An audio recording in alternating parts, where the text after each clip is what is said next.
Pupungas-pungas na nakadilat ng mga mata si Britney sa marahang tapik ni Kenji sa isang balikat niya. Naginat siya at umayos na ng upo nang makitang asawa. Makaran pang ilang minuto ay lumabas na sila ng sasakyan at pumasok na sa loob ng presidential suite na inukupan nila. Tamang-tama lang, may oras pa tayo para magpahinga at maganda para mamaya. Ani Kenji na hinubad ng suot na sapatos. Inayos lang ni Britney ang kanyang mga pinamili at sumampa na rin ng kama. Sa tabi ng asawa, binalingan siya ni Kenji at matapos na yakapin, ay hinalikan na nito ang labi niya. Hindi naman na doon nakapalagpas si Britney na kaagad na kinubabawan ng katawan ng asawa. Naging mapagbigay na siya, mapag-ubaya. Sabay silang hinihingal ng matapos. Tumatagaktak ang pawis sa mga mukha nila. Pahinga ha? Biro ni Britney na inayos ng higa sa ibabaw ng kama matapos ilahin ng comforter. Ganyan bang magpapahinga? Mahinang natawa lang si Kenji na inalikon na naman ang isa niyang kamay sa bewang ni Britney na natiling wala pa ring saplot. Siyempre, kailangan mapagod na muna bago tayo magpahinga. Nakakalokong biro nito. Natatawang nahiga na lang si Britney sa tabi ni Kenji. Yumakap na sa katawan nito upang magpahinga na rin saglit. Nang magising ang babae ay wala na sa tabi niyang asawa. Si Caroline ang kanyang nadatnan, inayos ang susuotin niyang damit. Sa likod nito'y may babaeng nakatayong pinakilalang sekretary ni Kenji na magiging makeup artist daw niya. Kailangan niyong maligo na muna, Mrs. Barrowell. Si Kenji, lumabas lang po si Mr. Barrowell, saglit. Sinunod ni Britney payo nito. Naligo siya upang maghanda ng kanyang sarili. Sa kabilang banda ay pabalik na si Kenji sa taas ng kanilang suite. May kinuha lang siya sa sakyan kung kaya naman bumaba siya. Panay ang ngiti ng mga nakakasalubong niyang mga babae. Mapa-staff man yun ng hotel o mga kapwa-bisitang nasa hotel na to. Noon pa man ay kilala na si Kenji na may reputasyon bilang isang playboy. Nung bago-bago pa lang siya sa negosyo, ay maraming mga babaeng nagkaka-interes sa kanya. Lahat sila ay mga matinong babae na galing sa prominenteng pamilya sa mundo ng negosyo. At sa gabing iyon, hindi alam ni Kenji na muling magsasangga ang landas nila ni Rufa Quinto. Isang executive, maganda, matalino at ginagalang halos ng karamihan. Si Kenji at ang babae merong nakaraan. Kenji? Napatigil si Kenji sa kanyang paglalakad. Malapit na siya sa pintuan ng silid nila ng asawa nang makitang pamilyar na babae. Wala itong kasama. Kamakailan lang na malaman niya ang balita na bumalik na si Kenji sa bansa. At ngayon nakikita to ng kanyang mga mata. Napatotohanan nitong hinala niya. Nakasuot siya ng evening gown. Kakalabas niya lang na silid ng maulinigan niya ang pag-uusap na naroon ng lalaki. Rufa, taas ng isang kilay ni Kenji dito. Hindi na nakahuma si Kenji nang mangunyapit na sa leeg niyang babae at mabilis na hinalikan ng labi.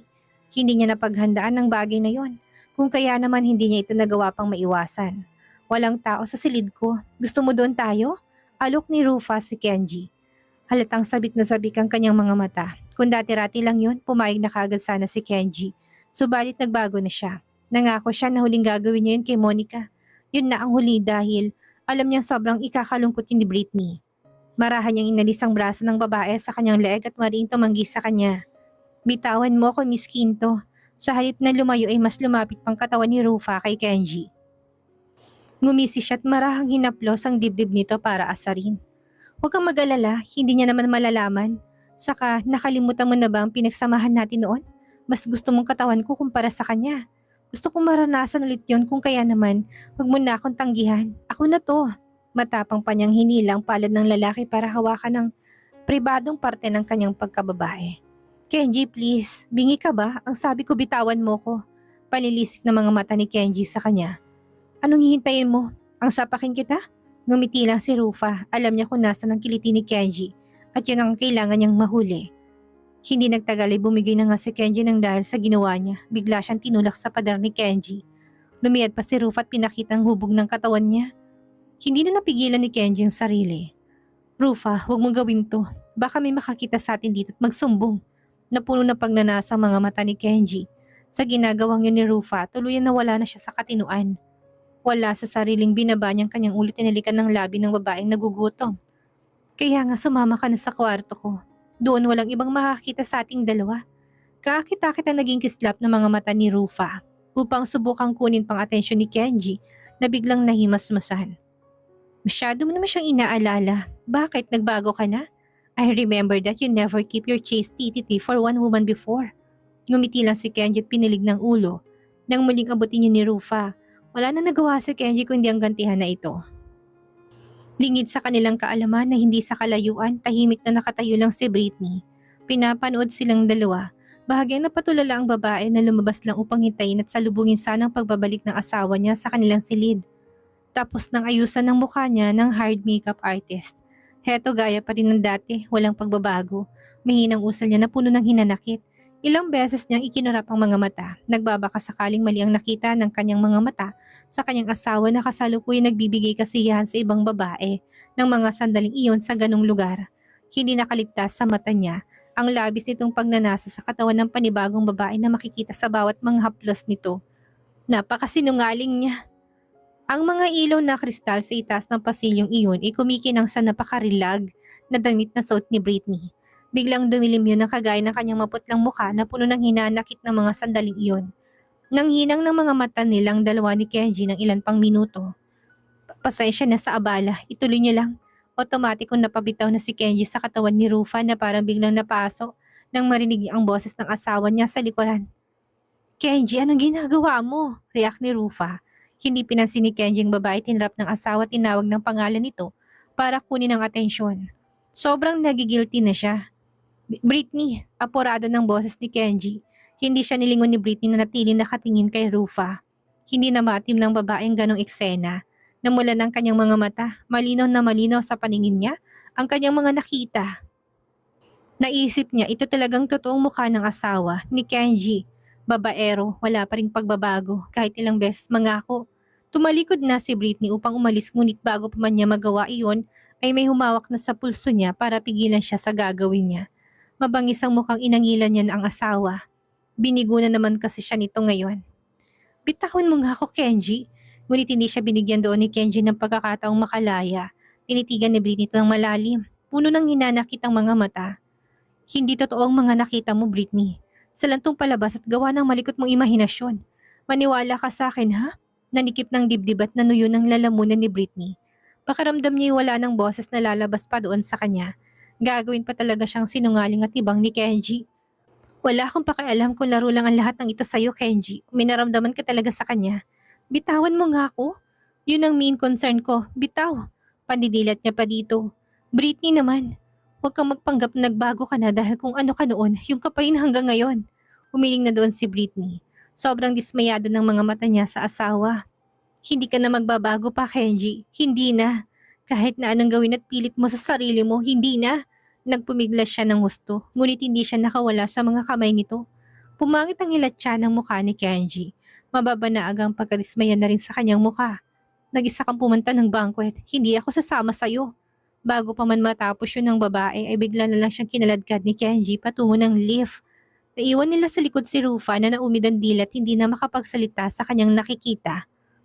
O Kenji, saan ka pupunta? Huwag niyo akong iwan dito. Mabilis na lumapit si Caroline sa kanina pa. Sila lihim na pinagmamasdan, pinigilan niya si Rufa na humabol sa mag-asawang kakalulan pa lang sa loob ng elevator. Huwag po kayong gumawa ng anumang iskandalo, Miss Quinto. Isipin niyo na lang pong reputasyon niyo at ni Mr. Barrowell. Ako na pong magsasabi, hindi ka papansinin ng aming amo. Top priority na niya ang asawa. Hindi na kinakaya ni Rufa ang mga pinagsasabi ng sekretary ni Kenji. Ninarapan niya na to.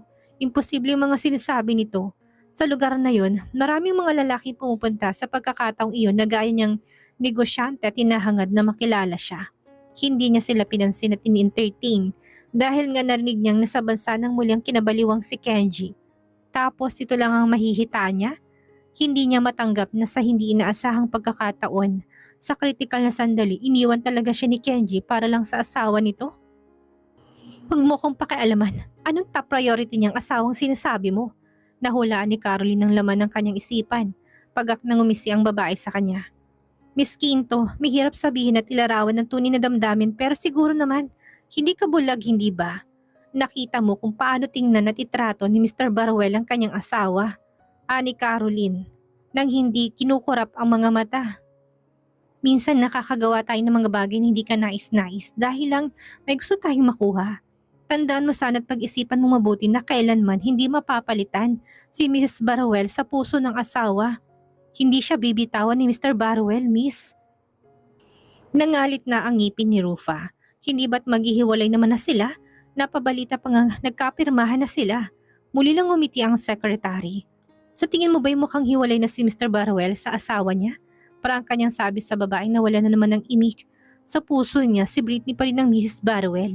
Siya pa rin ang asawa niya dahil kung hindi, wala na sana siyang pakialam kung makita man siya nitong nakikipaglandian. Hindi siya magre-react gaya na nakita mo. Sa narinig ay tila ng hina na si Rufa. May puntong secretary ni Kenji. Dinedma lang sana ng lalaki ang babaeng yun. Ni Katiting ay wala tong pinakialam kahit na magpaliwanag. Sana maging malinaw na sa'yo ang lahat. Pagkasabi nun ay umalis na si Caroline. Sa kabilang banda ay sa pilitang isinakay ni Kenji ang asawa sa loob ng sasakyan kahit na anong pilit itong piglas at pagtutol sa kanya. Sabing hindi ako sasama. Huwag mo kong pilitin. Ano ba? Bitawan mo sabi ako, Kenji. Walang nagawa si Britney ng pabalya na siyang naipasok ng kotse ng asawa niya. Matapos mapaupo sa likod ng bahagi, kinabitan siya ni Kenji ng seatbelt habang mahigpit pa rin ang hawak sa isang kamay. Pinindot ni Kenji ang isang buton at isang itim na soundproof na salamin ng tumaas sa pagitan ng backseat at ng front seat. Umalis na tayo, mariing utos niya. Hindi na naglakas loob ang driver na lumingon sa kanila ng labis sa takot. Tinapakan na niya ang accelerator ng kotse. Nang umandar na yun ay unti-unting niluwagan ni Kenji ang hawak sa kamay ni Britney. Sumandal na rin siya ng maayos sa upuan at bahagyang ipinikit na rin ang mga mata. Pahapyaw niyang inayos ang suot na necktie na bahagyang nagusot kanina. Nang hindi niya magawang maalis ang gusot ay unti-unti niya yung niluwagan sa leg niya. Britney, okay na tayo hindi ba? Bakit hindi mo ko mapaniwalaan? Mali ang nakita mo. Hindi siya pinansin ni Britney. Na-corner niya lang ako. Na-corner? Nakita kita, hinalikan mo siya. Ano yun? Pinilit ka pa rin niya? Huwag nga ako, Kenji. Maraming beses mo na yung ginawa sa akin. Pinalagpas ko lang ang lahat. Hindi nagsalita si Kenji. Kailangan niya lang hintayin na humupang galit ni Britney para kausapin to ng matino. Malamang ay umira lang ang pagiging selosa ng asawa. Britney, kumalma ka. Kalma? Kakaayos lang nating dalawa, Kenji. Tapos makikita ka sa ganong sitwasyon. Kulang na lang maghubad kayo at magtalik sa bandang yun ng hotel. Sa bagay, ano pa nga ba namang pakialam ko? Wala na dapat, hindi ba? Ang dami mong pwedeng gawin upang huwag kang matukso. Pwede ka namang umiwas. Ang sabihin mo, gusto mo rin talaga. Miss na miss mong manghalik ng ibang babae. Hindi nagalit si Kenji bagkus ay natawa lang. Batid niya kasing nagseselos lang ang asawa. Nilapit na ni Kenji ang kanyang mukha sa asawa upang halikan nito ngunit mabilis naman yung inilihis ni Britney. Nandidiri siya sa lalaki. Kanina lang kitang-kita ng dalawa niyang mga matang hinalikan nitong ibang babae. Tapos ngayon gusto nitong halikan ng labi niya? Hindi siya papayag. Anong tingin nito sa kanya? Hindi siya nasasaktan? Bakit ayaw mo magpahalik? Dahil ba muli mong nakita si Andre? Nagkaroon ng guwang ang puso ni Britney. Hindi niya maintindihan kung bakit inililihis ng kanyang asawang usapan nila. Ito ang issue at hindi siya. Bakit naman nasingit na naman sa kanilang usapan ng dating kaibigang hindi siya pinansin? Kenji, ikaw ang may kasalanan sa akin kaya bakit mo binabaligtad? Akala ko ba magbabago ka na? Ano to? Pinagsisihan na ni Britney na sumama pa siya sa lalaki. Bakit ba kasi naniwala siyang magbabagong isang kagaya nito? Grabe ka, ganyan ka na ba talaga kasama? Alam mo hindi na kita kilala. Hindi na Kenji. Mahinang usal niya ngunit hindi siya pinakita sa lalaking naiiyak siya. Pilit niyang pinatatag ang kanyang sarili. Hindi siya pinansin ni Kenji na nagbingi-bingihan sa kanyang mga hinaing. Nakarating sila sa dinner banquet at gaya ng gusto ni Kenji, pinilit ni Britney na makihalubilo sa mga kasosyo ng asawa na tila ba walang naging problema sa kanila habang patungo sa lugar na yun. Nagpakaasawa si Britney kay Kenji. Ginalingan niyang pag-acting dahil baka kapag hindi niya nagawa ang bagay na yon, nang maayos si kung ano na naman ang ibintang ng asawa niyang kasama. Panay pagsang-ayon lang ang ginagawa niya kada may sasabihin ng asawa sa kanila. Ngunit hindi na yun inaabsorb ni Britney na sa mga sandaling iyon ay uwing-uwi na sa kanyang anak. Gusto na niyang yakapin at makatabi si Noah. May mga minutong parang maiyak na lang siya, ngunit mariin niyang pinigilan yun dahil pihadong magbubunga yun ng kung anong komosyon sa naturang banquet. Yung iniisip niyang kasiyahan habang kasamang asaway na palitan. Ang bunga kala pa naman niya ay ma-enjoy niya. Ang travel nilang yon. Hindi rin pala, nagkamali siya. Halika na Britney, uuwi na tayo. Tahimik na sumunod ang babae sa kanyang asawa habang lula ng sasakyan na hinihintay niyang huminto ito nang paumanhin sa kanyang Ginawa kasama ang babaeng si Rufa, ngunit walang narinig mula sa asawa si Britney, kung kaya naman mas lalo siyang nagngit-ngit at sumama ang kanyang loob. Marahan niyang hinilot ang kanyang isang binti nang makaramdam doon ng cramps sa kanyang muscles. Pahapyaw na sinulyapan si Kenjing nakapikit ng mga mata. May sasabihin ka ba? Kanina ka patingin ng tingin, umiling nandoon si Britney. Hindi niya nakita kung nakadilat bang asawa para mapansin niyang bagay na yon. Ang plano niya ay ang manahimik na lang. Sarilinin na lang niya ang kanyang sama ng loob na nararamdaman. Ngunit hindi. Ngayon tinatanong siya nito, kailangan niyang ilabas ang lahat ng inang gumaan ng pakiramdam niya. Hindi ka malang ba hihingi sa akin ng sorry? Pumipiyok-piyok ang boses ni Britney habang tinatanong niya yon. Bakit ako hihingi ng sorry? Wala naman akong masamang ginagawa sa'yo. Wala? Diyos ko naman, Kenji. Yung ginawa mo kanina, hindi ba masama? Nahuli kita. Hinarap na siya ni Kenji matapos na itilat ang kanyang mga mata. Inalis ng pagkakahalo-kip-kip ng mga braso. Wala akong masamang ginagawa, Britney. At anong nahuli? Mali ang nakita mo. Gawa lang yun ng malikot mong imahinasyon. Kita mong iniwan ko siya nang makita kita. Kung intention kong gawin yun, sana mas pinili ko siya. Ilang beses na napailing si Britney. Hindi pa rin makapaniwala sa pagja-justify ng maling ginawa ni Kenji sa kanya. Sa tingin ko yung pagbabagong sinasabi mo ay napakalabo. Ano gusto mo bang palabasin? Na niloloko kita? Pwede bang isara mo ng bibig mo? Pagod ako, wag mo kong bungangaan. Ang hirap sa'yo, pinapaniwalaan mo kung ano lang nakikita mo. Hindi ang mga sinasabi ko. Singhal pa ni Kenji sa kanya na mariing kinatikom na ng bibig ni Britney. Dumudungaw na mga luhang namumuo. Tama na, pabalik-balik na lang sa issue. Huwag mo sirain na tuluyan ng gabing ito. Pwede ba ha? Pwede ba, Britney? Automatikong nakagat ni Britney ang kanyang labi, hindi para sundin ang gusto nito. Lalo kasing sumama ang loob niya at maging ang pakiramdam niya ay nadamay doon. Marahil nga ay dahil mabunganga siya kung kaya naririndi ito. Wala rin namang magagawa ang paglalabas niya ng sama ng loob. Hindi naman ito aamin kahit na huling-huli niyang asawa. Sa ibang araw na lang natin pag-usapan ng tungkol sa bagay na yan. Palampasin mo naman ang travel nating ito. Natulog silang mag-asawa ng gabing iyon na magkatalikuran at may sama ng loob na dinaramdam. Kung nakatulog agad si Kenji, si Britney ay hindi. Panay ang biling niya sa higaan. Ilang beses niyang tinignan ang mukha ng asawa. Iniisip na baka nagtulog-tulugan lang ito upang deadmayin siya. Subalit hindi. Humihili kasi ito't banayad ang hininga. Laking pasalamat na lang din niya na gano'n na lang ang ginawa nito. Hindi kagaya ng dati na kapag may away sila ay pilit pa nitong pinipili nitong matulog kahit na may away pa sila. Magpasalamat ka na lang, Britney, na hindi na gaya ng dati ang pagpapahirap niya sa'yo. Bilang parusa niya sa'yo. Bulong niya habang kinakausap ang kanyang sarili. Hinila niyang comforter nila at tinanggal yon sa katawan ni Kenji. Ano naman kung lamigin siya?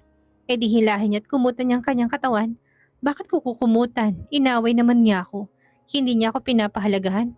Parang isang timang nakausap niya pa sa kanyang sarili. Napaingit nga si Britney na hindi niya kayang tikisin ng asawa. Bumangon siya at inayos ang kumot sa katawan nito. Pasalamat ka't mahal kita. Kung hindi, hayaan na lang kitang manigas sa lamig. Dagdag niya ipinikit ang mga mata. Naramdaman niyang pagyakap ni Kenji sa katawan niya pero hanggang doon lang yon. Ilang minuto pang pinakiramdaman ngunit wala naman tong ibang ginawa sa kanyang katawan. Hindi siya nito pilit na pinagsamantalahan. Good night, Han. Matulog ka na. Halik nito sa isang pisngi niya. Nagkunwari siyang tulog na. Hindi siya sumagot upang ipakitang galit pa rin siya. Na totoo naman. Galit pa rin siya at hindi lang siya basta nagtatampo sa ginawa sa kanya nito. Galit na, didiligan niya at palalaguin. Ano kayang mangyayari ngayong nagsisimula palang maging okay ang pagsasama ni Britney at Kenji? Ay tila masisira kaagad sa pagbabalik ni Rufa. Magawa pa kayang paniwalaan ni Britney ang asawa kung patuloy ito nang sumisira sa pangako? Yan ang ating aalamin sa susunod nating kabanata.